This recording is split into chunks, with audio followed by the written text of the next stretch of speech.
Peki hocam, bireyler öksürmeye başladığında neler yapmalı ve ne zaman hekime başvurmalı? Evet, öksürük bazen hani solunum yolu enfeksiyonlarında, üst solunum yolu enfeksiyonlarında, alt solunum yolu enfeksiyonlarında, akut bronşitte bu viral enfeksiyonlara bağlı sıklıkla olabiliyor.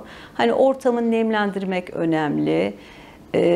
Kendiliğinden de geçebiliyor. Ancak bazen öksürük şiddetli hale alırsa, kişinin hayat kalitesini düşürürse, iş ortamındaki durumunu bozarsa, gece uyumasını engellerse, krizler şeklinde olursa ve her ne olursa olsun 3 haftadan uzun sürerse mutlaka bir hekime gitmek gerekiyor. Çünkü öksürük bazen ciddi komplikasyonlarla da karşımıza çıkıyor. Şiddetli öksürük sonrası kot kırıkları ya da şiddetli öksürük sonrası akciğer alveollerinin rüptürü, akciğer zarına bu havanın girmesiyle pnömotoraks dediğimiz bir klinik olabiliyor.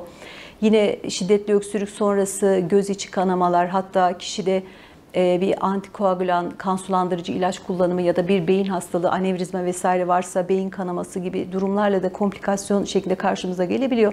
O yüzden bu saydığım durumlarda, yani uzayan öksürüklü 3 haftadan fazla uzuyorsa, krizler şeklinde ise, öksürükle birlikte bazı semptomlar varsa, yan ağrısı varsa, ateş varsa, pürülen balgam varsa bir hekime mutlaka gitmek gerekiyor. Peki hocam, önemli bir konumuz var.